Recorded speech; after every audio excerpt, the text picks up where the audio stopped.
BA BCom BSc प्रथम वर्ष द्वितीय भाषा हिंदी सभी छात्र का मैं इस ऑनलाइन तासिका में स्वागत करता हूं। आज की तासिका में हम ज़हीर कुरैशी के द्वारा लिखी गई जो गज़ल है और उस गज़ल के ज़रिए रचनाकार आम आदमी की जो भावनाएं हैं वो भावनाओं को हमारे सामने व्यक्त करने की कोशिश करते हैं। तो इस गज़ल को लिखने वाले जो ज़हीर कुरैशी है उनके जन्म परिचय के बारे में थोड़ा सा हम अध्ययन करेंगे। तो ज़हीर कुरैशी का जन्म 5 अगस्त 1950 को हुआ था। वो एक प्रसिद्ध गज़लकार है। उनके लगभग 10 गज़ल संग्रह प्रकाशित हो चुके हैं और वे अपनी गज़लों के माध्यम से मानव जीवन की अनेक समस्याओं पर वो प्रकाश डालने की कोशिश करते हैं और जीवन के विविध आयामों को उन्होंने गज़लों के माध्यम से हमारे सामने व्यक्त करते हैं। उनके 10 गज़ल संग्रह के नाम इस प्रकार से है: लेखनी के स्वप्न, एक टुकड़ा धूप, चांदनी का दुख, समंदर बहाने आया नहीं है, भीड़ में सबसे अलग, पेड़ तनकर भी नहीं टूटा, बोलता है बीज भी, निकला न दिग्विजय को सिकंदर, रास्तों से रास्ते निकले, तथा जिंदगी से बड़ा जिंदगी का समर। इस प्रकार से उनके 10 गज़ल संग्रह प्रकाशित हो चुके हैं। हमारे पाठ्यक्रम में जो गज़ल ली गई है तो वह गज़ल समंदर बहाने आया नहीं है इस गज़ल संग्रह में संकलित है और ये सबसे ज़्यादा ये गज़ल संग्रह भी चर्चित है। तो उनकी गज़लें विशेषकर वैचारिक गज़लें हैं। उनकी गज़लों में श्रृंगार और संगीत का कोई भाव हमें देखने को नहीं मिलता, बल्कि उनकी गज़लों में हमें आम आदमी की भावनाओं का प्रामाणिक अभिव्यक्तिकरण देखने को मिलता है। वो अपनी गज़लों के माध्यम से आधुनिकता, अंधानुकरण, पक्षधर न्याय प्रणाली और नारी शोषण को अभिव्यक्ति वो करती है। गज़लकार भारतीय समाज एवं संस्कृति की सोच से परिचित है और व्यक्ति की तुच्छता तथा दिखावटी आदर्शवादिता को प्रस्तुत कर उनके सही रूप में पहचानने का वो आग्रह हमारे सामने करते हैं। उनकी गज़लें दुष्यंत कुमार की तरह सामाजिक उपादेयता की दृष्टि से परिवर्तनकारी हथियार के रूप में भी साबित हो चुके हैं। वह गज़लकार ऐसे गज़लकार है जिन्होंने भारतीय समाज के निर्बल और सबल वर्ग का चित्रण किया है। दोनों का ही वर्णन वो करते हैं। तो निर्बल की मानसिक स्थिति, उनके अंतर्मन का द्वंद्व, उनकी व्यथा कथा को वह ताकतवर के सामने दिखाने की वह कोशिश करते हैं और यह ताकतवर ने इन्हें युगों युगों से किस प्रकार से प्रताड़ित किया है ये भी दिखाने का वो चित्रण इस अपनी गज़लों के ज़रिए वो करते हैं। तो उनके द्वारा लिखी गई गज़ल और उनके कुछ चरण हैं। उन चरणों में इस ताकतवर समाज ने जो निर्बल है, इस निर्बल पर सदियों से किस प्रकार से अन्याय अत्याचार किया है इसका वर्णन वह यहाँ करते हैं। तो पहले चरण में वो कहते हैं कि जब भी औरत ने अपनी सीमा रेखा को पार किया, पार गमन से पहले खुद को कितने दिन तैयार किया। कि प्रस्तुत जो चरण है उसमें कवि औरतों के उन सवाल को छेड़ते हैं जिसका द्वंद्व उनके मन में सदियों से चलता आ रहा है। समाज ने या पुरुष सत्ता की व्यवस्था ने महिलाओं के लिए सदियों से ऐसे बहुत सारे नियम बनाए हैं और उन नियमों के कटघरे में उनका जीवन व्यतीत हो रहा है। बहुत सारी पाबंदियाँ नारी पर, महिलाओं पर सदियों से इस पुरुष सत्ता की व्यवस्था में लगाई है और इस समाज ने महिला को सिर्फ और सिर्फ अपनी मिल्कियत माना है। कोई अलग उसकी पहचान के रूप में उसको कभी भी स्वीकार नहीं किया है। उसकी मर्जी पूछे बिना उस पर बहुत सारे बंधन लादे जाते हैं। वह स्त्री सिर्फ और सिर्फ आदेश और उपदेश देने और सुनने के लिए बनी है। इस प्रकार की इस समाज की धारणा है। लेकिन कभी कभी किसी बागी या अधुनातन नारी के मन में इन सभी नियमों को तोड़ने का मन विचार में आया होगा, मन में विचार आया होगा। इन नियमों को लागने के विचार, इन सीमा रेखाओं को तोड़ने के विचार जब उनके मन में आए होंगे, तब उन्होंने कितनी बार उन्होंने अपने मन को तैयार किया होगा। तो गज़लकार कहते हैं कि ये सदियों से, हजारों लाखों सालों से जिस सीमा रेखा ने महिलाओं को बांध कर रखा गया था, उस सीमा रेखा को तोड़ने वाली जो पहली नारी थी, उस पहली नारी ने किस प्रकार से कितनी बार सोचा होगा, कितनी बार अपने मन को, खुद को तैयार किया होगा कि चलो अब इस व्यवस्था को हमें तोड़ना है। कितनी हिम्मत के साथ उन्होंने अपने मन को समझाया होगा।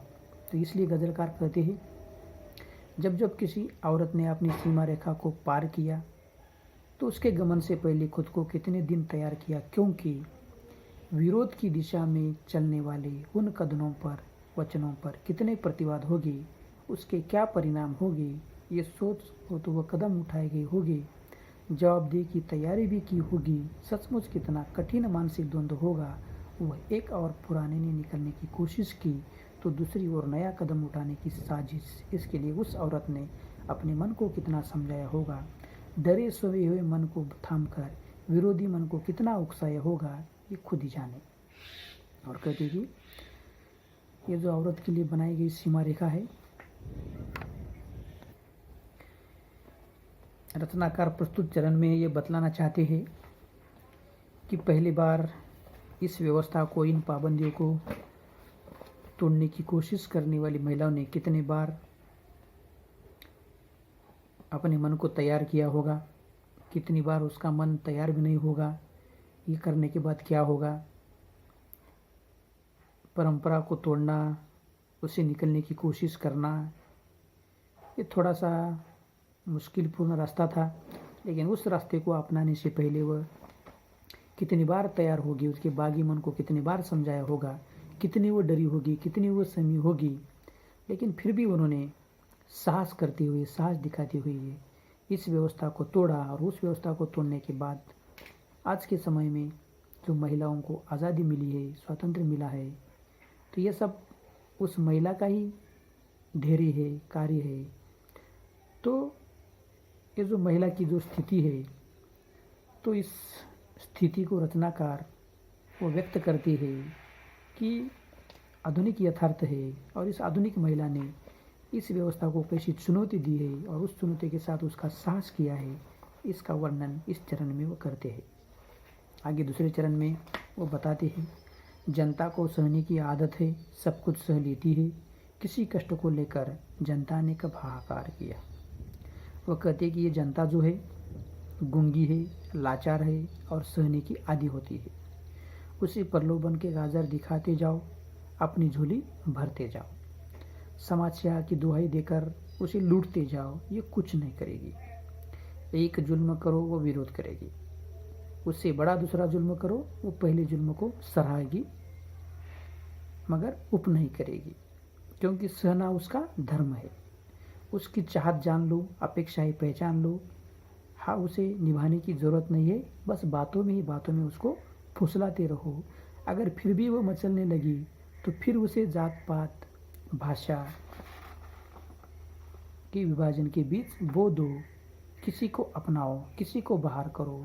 वह न प्रतिवाद करेगी न प्रतिशोध लेने की ठानेगी।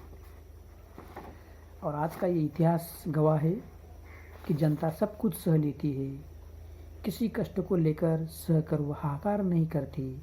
जब तक जिन लोगों ने, राजाओं ने, तानाशाहों ने, राज्यकर्ताओं ने जो शासन किया, उसका तरीका वो तो यही था कि जुल्म पर जुल्म करते जाओ, सितम ढहते जाओ। ये जनता सब कष्ट सह लेती है, लेने की आदी है, और कष्ट सह लेने के बाद ही जनता शोर भी नहीं मचाती। यानी सदियों से राजा महाराज ने जनता को अन्याय अत्याचार किया है। ये जनता सहने की आदी है, सब कुछ सह लेती है, क्योंकि वो कितना ही अन्याय अत्याचार करो कुछ नहीं करेगी, चू नहीं करेगी। क्योंकि किसी कष्ट को लेकर कभी भी किसी जनता ने हाहाकार नहीं किया है, यह सच है। और इन सब स्थिति का फायदा ही ये सब राजा महाराजा नेता सब लोग उठा रहे हैं। और इसलिए ये जनता गूंगी और लाचार और सहने की आदी होने के कारण सदियों से जनता पर अन्याय अत्याचार राजा महाराजाओं के द्वारा किया जा रहा है, ये भी बात यहाँ इस गज़ल के द्वारा वो व्यक्त करते हैं। आगे कहते हैं, वो कारोबारी दिमाग था, सागर तट पर जा बैठा, लहरें गिनकर भी उसने लाखों का व्यापार किया।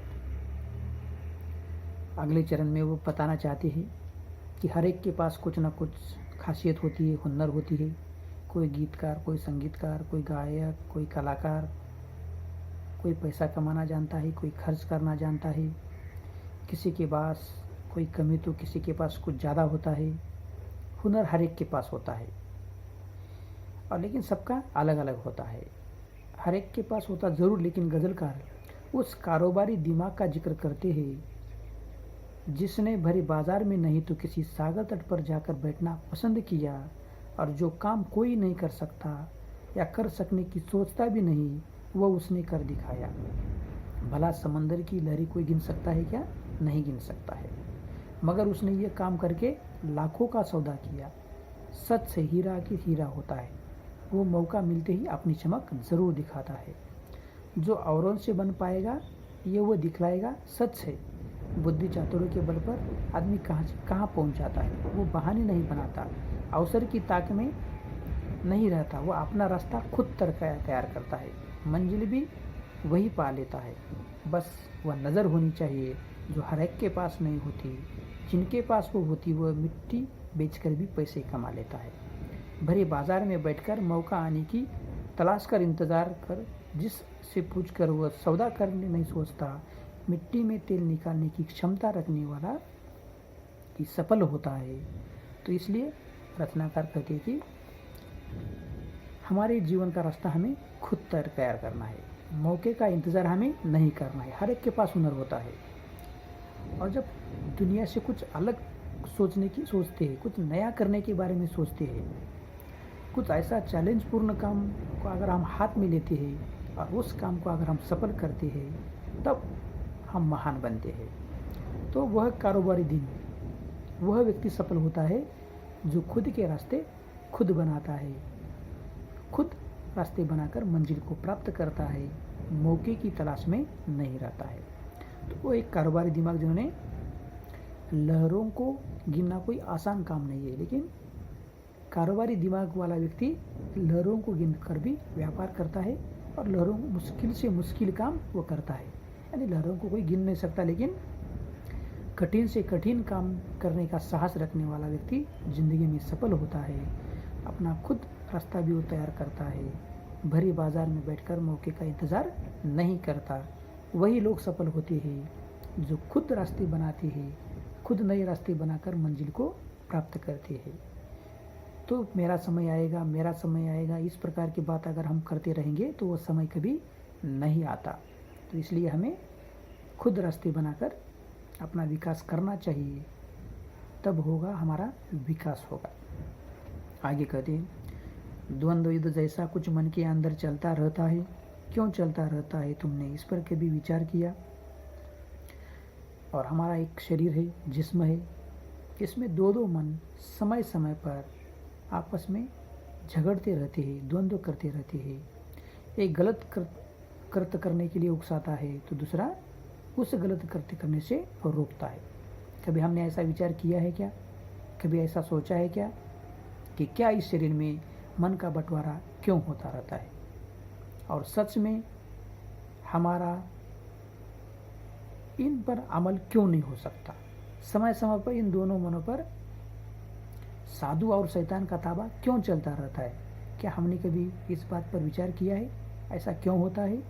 किसी ठोस विचार, किसी ठोस नियम पर हम क्यों नहीं आ सकते? उस द्वंद्व का असर हमारे शरीर पर होता है। विचारों के उधेड़ बुन में दो मनों के संघर्ष में वैचारिक मंथन चलता ही रहता है। कहते हैं कि मनुष्य का मन द्वंद्वात्मक मन है। जैसे हमारे मैदान में युद्ध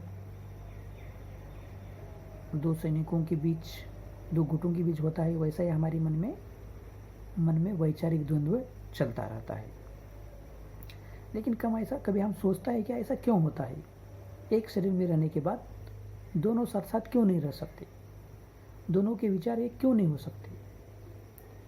एक गलत बात के लिए प्रेरित करता है और दूसरा उस बात के लिए रोकता है। ऐसा मन में द्वंद्व क्यों होता है? इस पर कभी हमने सोचा है? कभी हमने विचार किया है? नहीं किया है। क्यों हम इन पर नियंत्रण नहीं कर पाते? दोनों तो हमारे एक ही शरीर में है, तो उस पर हम नियंत्रण क्यों नहीं कर पाते? ऐसा कभी हमने किया भी नहीं। और इन दोनों के इस द्वंद्व के कारण एक विशिष्ट निर्णय पर हम नहीं पहुंच पाते हैं। तो ये सब हमारे मन का द्वंद्व, इसका असर हमारे शरीर पर भी होता है। और इस विचार अलग अलग होने के कारण, दो मनों में संघर्ष होने के कारण हम कुछ ठोस निर्णय नहीं कर पाते।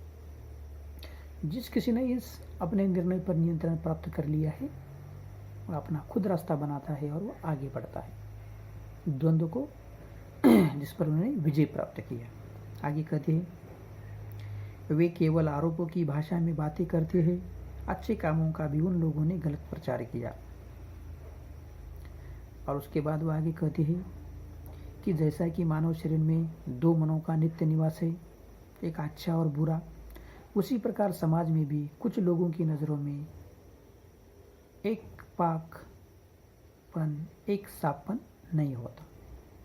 जबान जो भी कहेंगे संदेह की भाषा में लपेट कर ही कहेंगे, हमेशा किसी किसी पर इल्ज़ाम लगाएंगे, गलत धारणा फैलाएंगे, क्योंकि विषाक्त नज़रों में जो दिखेगा वही तो बाहर रोक लेगा। यानी जैसा हमारे मन में द्वंद्व है, वैसा ही समाज में दो तरह के लोग होते हैं, कुछ अच्छे और बुरे। जो बुरे लोग होते हैं वो हमेशा दूसरों पर आरोप ही करेंगे, हमेशा दूसरों को संदेह की दृष्टि से देखेंगे, उनकी भाषा हमेशा संदेह की होगी, दूसरों पर इल्ज़ाम लगाएंगे, गलत धारणाएं समाज में फैलाएंगे। तो ऐसे गलत लोग भी अच्छे कामों का प्रचार करने के बजाय गलत कामों का प्रचार करने वाले भी लोग समाज में होते हैं। तो इसलिए हमें इस बात को ध्यान देना है कि इन लोगों को समाज की अच्छाई दिखती ही नहीं है। जो हो रहा है, जो हुआ है या जो होगा, वो सब तरफ सब उनको बुरा ही दिखाई देता है, क्योंकि उनकी नज़र ही बुरी है। तो ऐसे भी समाज में लोग रहते हैं, अच्छाई का समर्थन करने के बजाय उसको बुरी नज़र से देखते हैं और बुरी बातों का ही प्रसार करते हैं, हमेशा आरोप ही करते हैं, आरोपों की भाषा बोलते हैं। तो उन लोगों से हमें बचना चाहिए। लोगों की अच्छाई का कमाल क्या जाने, इसलिए तो कोई कहते हैं कि जो केवल आरोप की भाषा में बातें करते हैं, अच्छे कामों का उन लोगों ने गलत प्रचार किया है, इन लोगों से हमें बचना चाहिए। वैसे हर चीज़ के दो पहलू होते हैं। जो नज़रिए से किसी चीज़ को या घटना की तरफ देखा जाता है, मगर ये ज़रूरी नहीं कि गलत सोच या धारणा का शिकार होकर ही उस बीज को देखे, क्योंकि देखने पर ऐसा ही नज़र आएंगे। इसलिए बुराई देखने वाले अच्छी सी बातों में दोष निकालेंगे। इसलिए बुरे लोग बुरी बातों का ही प्रचार प्रसार करेंगे, अच्छी बात को भी बुरी दृष्टि से देखेंगे। तो इसलिए इस बातों से हमें बचना चाहिए, इनसे हमें दूर रहना चाहिए। आगे कहते हैं, जितनी ताकत होगी उतना ही तो बोझ उठाएगा, उसने जो भी किया स्वयं की क्षमता के अनुसार किया। और आगे कहते हैं कि हर एक आदमी की अपनी अपनी क्षमता होती है और हर एक व्यक्ति अपनी अपनी क्षमता के अनुसार सोचता है, काम करता है। और सोच और सेहत के अनुसार हर एक की करतूत भी अलग अलग होती है। उस क्षमता से ज़्यादा अगर वह काम करने लगा या बोझ उठाने लगा तो वह उठा नहीं पाएगा और दुर्घटना की संभावना बनी रहेगी। इसलिए कवि कह रहे कि जितनी ताकत होगी उतना ही बोझ उठाएगा, उसने जो भी किया स्वयं की क्षमता के अनुसार किया। यानी हर एक व्यक्ति की अपनी अपनी ताकत होती है, उस ताकत के हिसाब से काम करना चाहिए, बोझ उठाना चाहिए। उससे ज़्यादा अगर बोझ उठाने की कोशिश करेंगे तो दुर्घटना होने की संभावनाएं हो सकती है।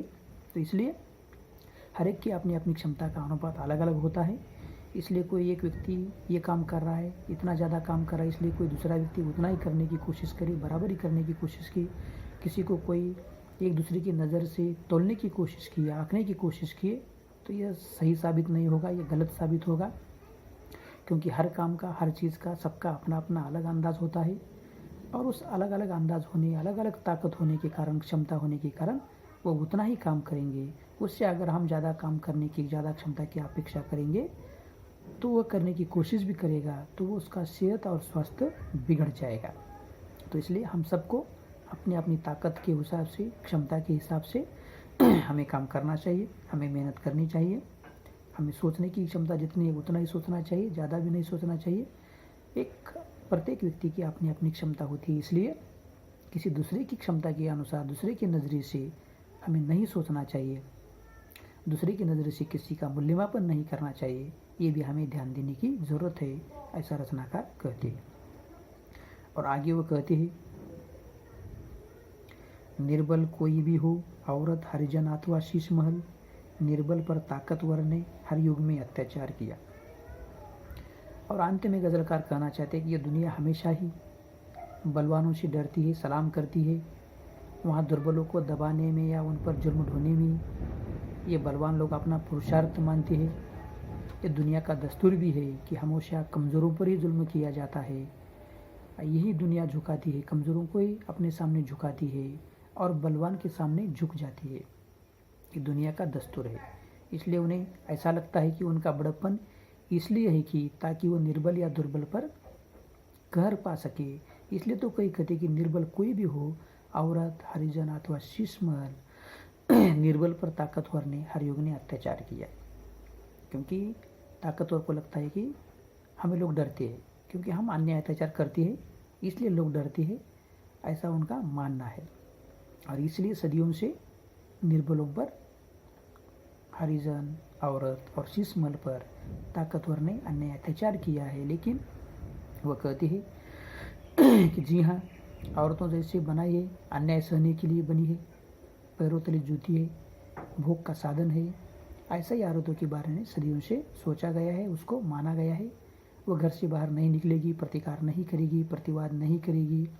पिता के लिए वो पराया धन माना जाता है, पति के घर वो काम करने वाली मशीन के रूप में माना जाता है।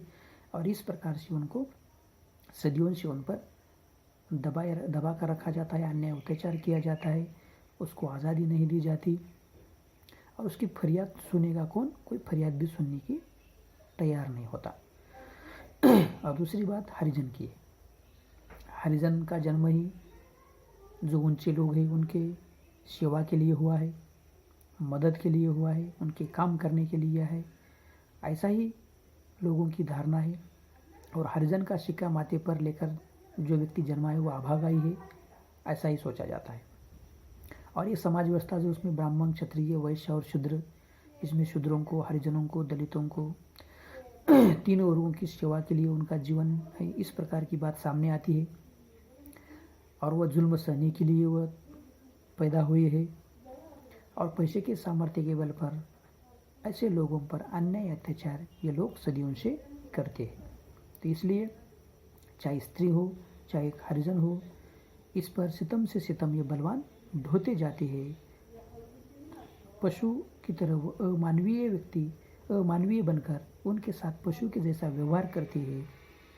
और हमेशा सवर ने यह समझकर अन्याय किया कि ये उनको, भगवान ने ही उनको अधिकार दिया है। और हरिजन इसे समझकर यह सह लिया कि ये भगवान की मर्जी है। इसलिए तो हरिजन सदियों से अन्याय सहता आया है। तो ये भगवान की मर्जी दोनों मानते आए हैं, इसलिए हरिजन भी अन्याय सहता है। और तीसरा उदाहरण देते हैं शीश महल का कि कांच का घर, दोनों तरफ से इसे खतरा है, रहने वाले को भी और पत्थर मारने वाले लोगों को भी। क्योंकि ये घर नाजुक है, इसकी बिखरे पुख्ता नहीं, किसी भी चीज़ को टक्कर लेने की इसमें ताकत नहीं है। कोई भी पत्थर मारकर इसे गिरा सकता है, इसका वजूद मिटा सकता है। जितना बाहर वालों से उतना अंदर वालों से भी इस घर कांपता है। उस पर भी पत्थर मारकर गिरने वालों की कमी नहीं है। यहाँ कबीर कहते हैं, दुर्बल को न सताए जाकी मोटी हाय, मगर इस हाय से कोई नहीं डरता।